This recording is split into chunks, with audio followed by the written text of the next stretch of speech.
Hello everyone, I'm Dr. Sapna Dadwal. I'm working as a professor in the Department of Management and I'm working at St. Andrews Institute of Technology and Management. This is my 7th lecture of Business Law of Unit 1. This is the last lecture of Unit 1.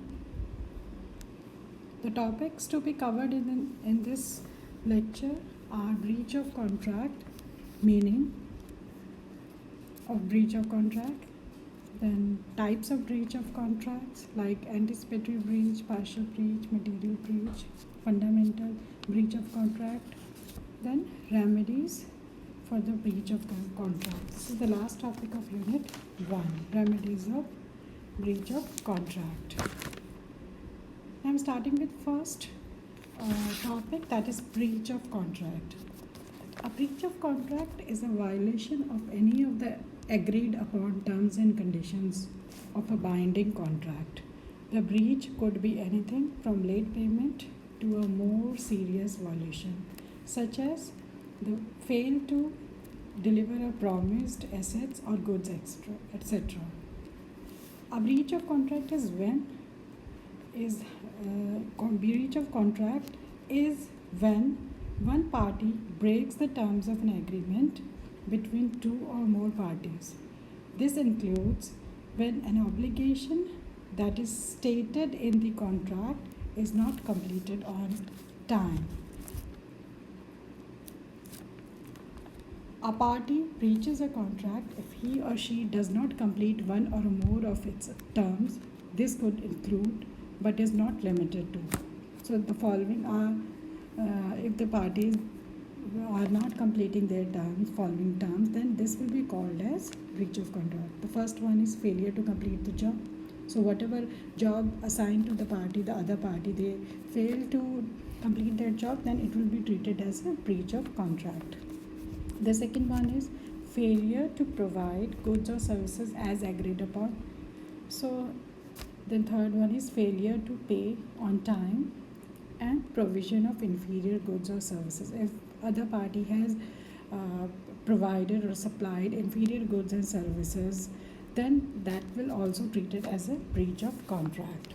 So in simple words, a breach of contract arises when one of the party to the contract denies to perform or acts or to fulfill the obligation laid upon him under the contract.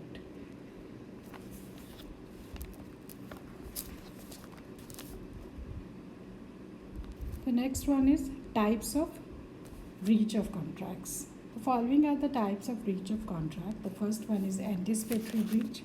This type of breach occurs when one party no longer acts in accordance with contract terms, causing the other party to believe he or she does not intend to fulfill the agreement.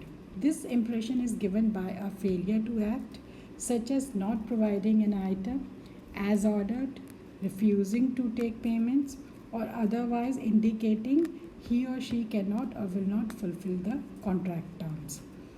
An injured party or aggrieved party can sue for anticipatory breach before an actual breach occurs. For example, if you sell an item to someone and agrees on purchase price and then that person indicates that they can't come up with money, you may be able to sue for breach of contract or sell the item to someone else.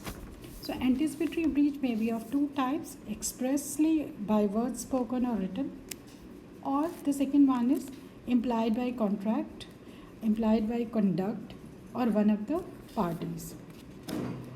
Now, when party expressly or by written or by spoken words tells the other party that they are not interested or to complete the contract before the due date of performance, or his intention is not to perform it, that is called as expressly or words spoken or written anticipatory breach.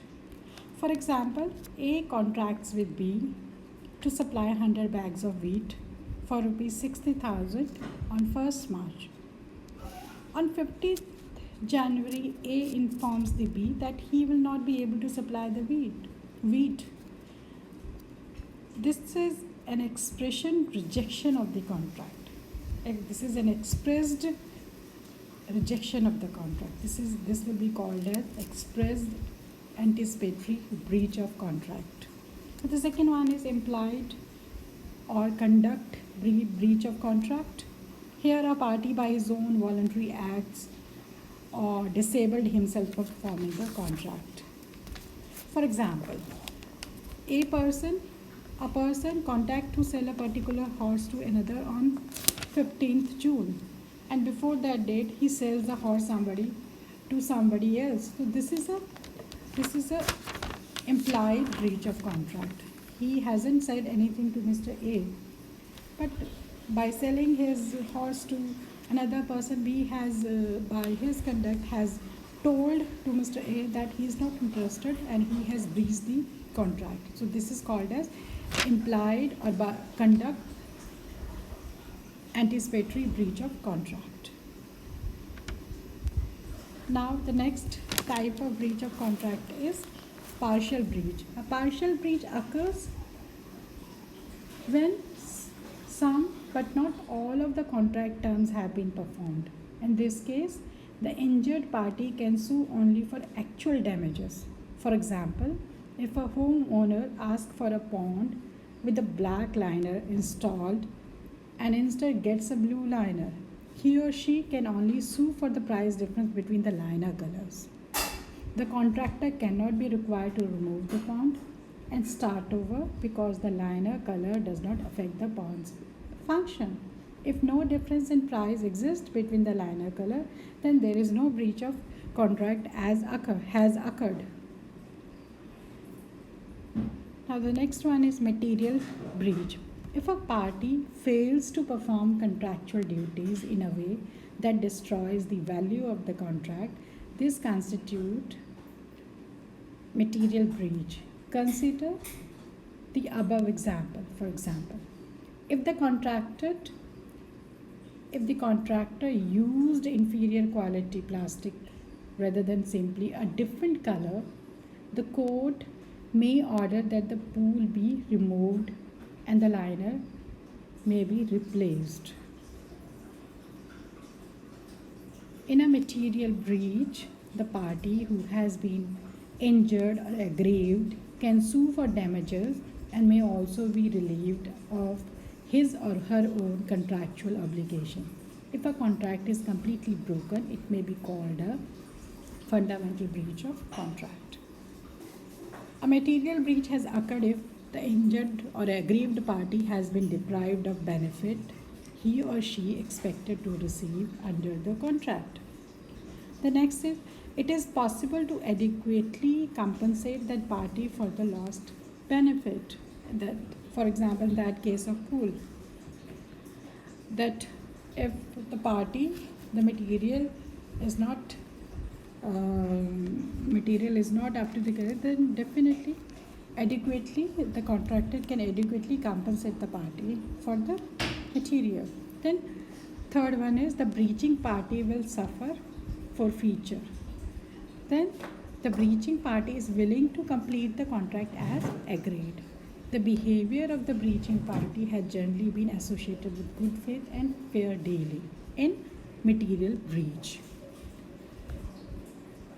Now the next one is fundamental breach of contract. With this type of breach, the injured party can opt to terminate the contract and or sue the breaching party for the damages.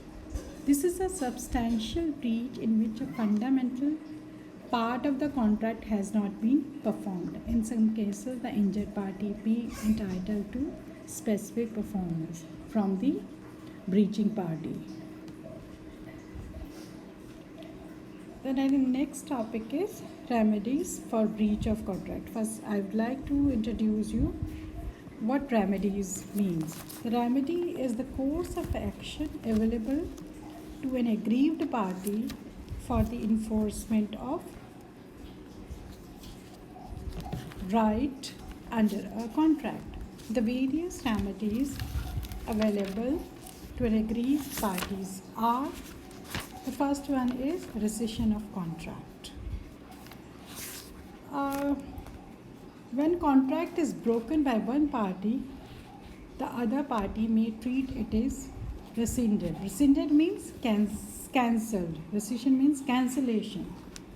In such a case, the aggrieved party becomes entitled for compensation. So they can sue the breaching party for the compensation. For example, A promises to B to supply 10 bags of cement on a certain day. B agrees to pay the price after the receipt of the good. A does not supply the goods. B is discharged from liability to pay the price.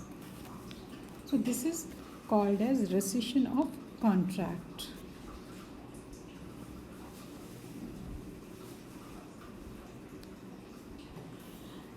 As per section 65 of the Indian Contract Act, the party that rescinds the contract must restore any benefit he got under the said agreement. And section 75 states the party that rescinds the contract is entitled to receive damages or compensation from such rescission from a breaching party.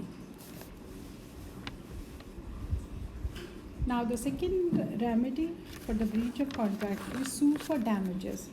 Section 73 of Indian Contract Act 1872 clearly states that the party who has suffered since the other party has broken promises can claim compensation for loss or damages caused to them in the normal course of business. Such damages will not be payable if the loss is abnormal in nature, that is not in the ordinary course of business. There are two types of damages according to the Act. First one is liquidated damages. The second one is unliquidated damages. Liquidated damages are sometimes the parties to a contract will agree to the amount payable in case of a breach. This is known as liquidated damages. This amount or damages are agreed before the contract was made. Yet if anybody will breach the contract, the breaching party will give this amount to the other party, aggrieved party. Now the unliquidated damages. Here the amount payable due to the breach of contract is assessed by the court or any appropriate authorities.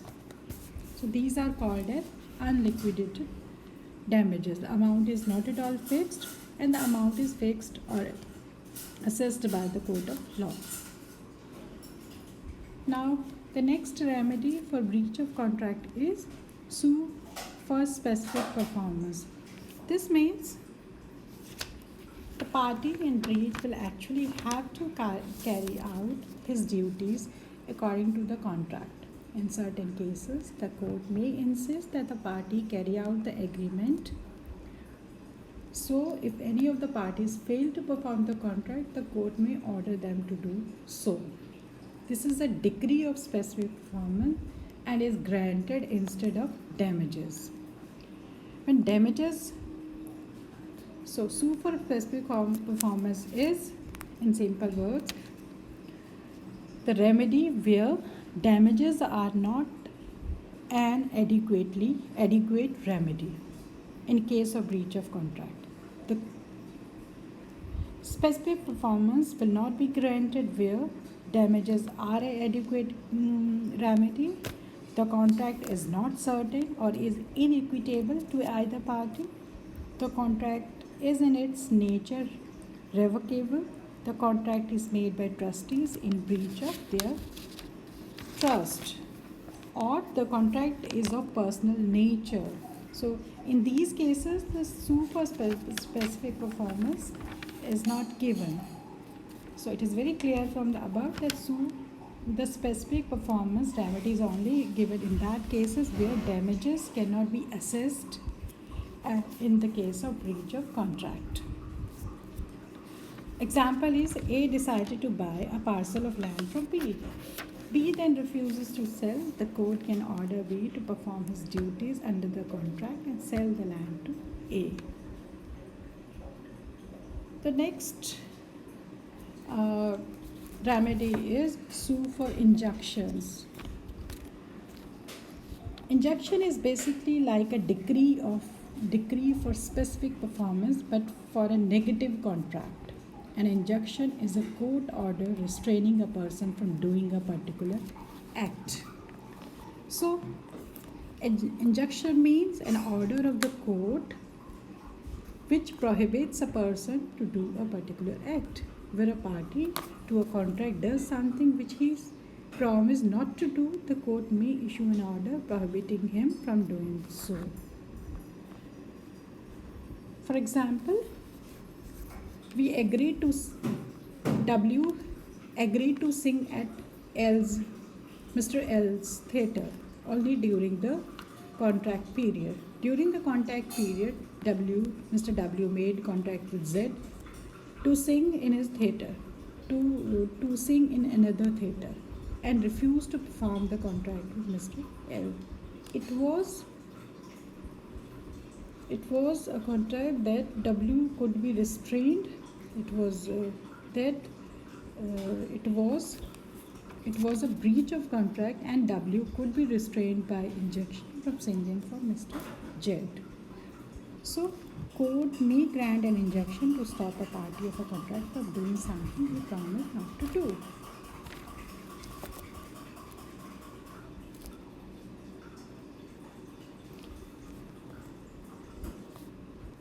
Now, the next remedy for the breach of contract is suit for quantum merit. I've already discussed in my earlier lecture what quantum merit means. Quantum merit literally translates to, or literally means as much as earned. At times, when one party of the contract is prevented from finishing his performance of the contract, the other party can claim quantum merit.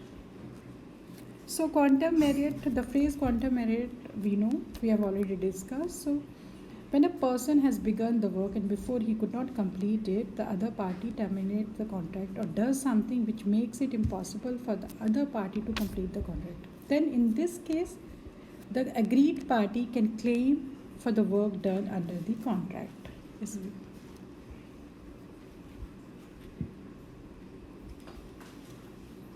This could be the remuneration of the services he has provided or the value of the work he has already done under that contract.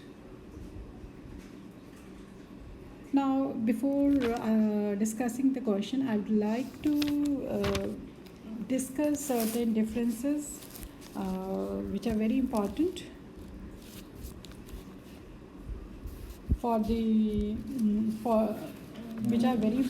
students, like the difference between contract and quasi-contract. I have already discussed in my earlier lecture what is the difference between contract and quasi-contract. So again, I am discussing it. I am revising it. The contract results from will of the parties expressed with a view to create an obligation, whereas quasi-contract is an obligation resembling that created by a contract. The essential for the formation of valid contracts are present. So, contract is an agreement, whereas quasi-agreement or quasi-contract is not an agreement at all. So, whereas contract is full-fledged contract and both the parties are binding to have bound or have legal obligation to each other. Whereas in quasi-contract, it is not a full-fledged contract and it is imposed by the law on people. I have already given you example in an earlier lecture. If a founder, for example, the relationship between a founder of a good and the true owner of the goods is a very real example of quasi-contract. The founder of the goods have to return the goods which he has found to the true owner. Now, again, another difference which is very important, the difference between fraud and misrepresentation. Fraud. A wrong representation is made willfully with the intention to deceive the other party is called as fraud. The person making the wrong statement does not believe it to be true. So the person who's making fraud, making a wrong statement, he knows that he is making a wrong statement, but he's making wrong statement just to deceive the other party. And so and misrepresentation is a wrong representation which is made innocently. In the case of misrepresentation, the person doesn't know, he does or makes statements believes it to be the right statements, so he does it he does it unintentionally, innocently, whereas in fraud it was intentionally, and he intentionally, and he, in a fraud, the party wants to breach the other party or wants to do fraud with the other party. So the effect is that, in fraud, the aggrieved party can sue for the damages and can have damages, whereas in misrepresentation, the aggrieved party can claim damages because there is no fraud at all. Now, the difference between void contract and void agreement. A void agreement is unenforceable by law from very beginning. A void agreement is without any legal effect and hence cannot be enforced by either party. So void agreement is if A's friend has invited him for a dinner at his place and B has agreed to it. This is a void agreement. So this type of agreement doesn't create any legal obligation between two parties. Then voidable contracts. A contract enforced by law at the option of the agreed party is voidable contract. A void contract may be valid or void. Voidable when it is made. So a voidable contract, on the other hand, can be enforced by the party whose option is voidable. For example, voidable contracts are a contract with the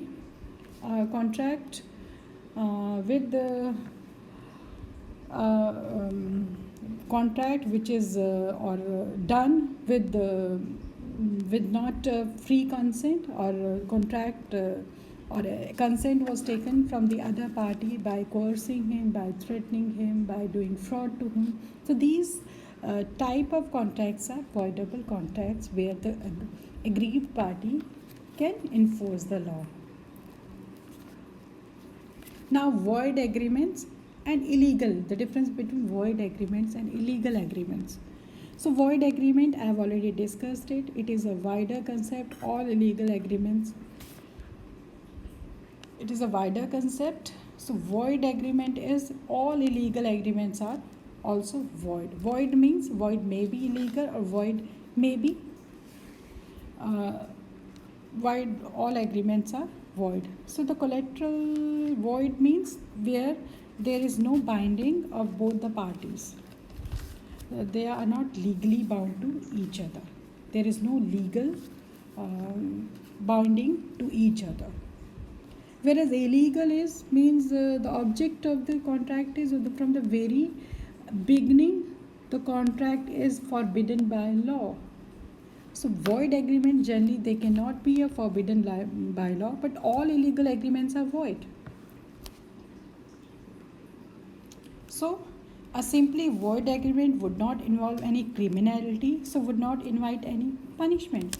Whereas an illegal agreement may involve criminality, so may invite punishments. This is the difference between void agreement and legal agreement. Thank you all. Now these are the questions from this lecture. Thank you very much. If there is any query, you can always contact me. Thank you.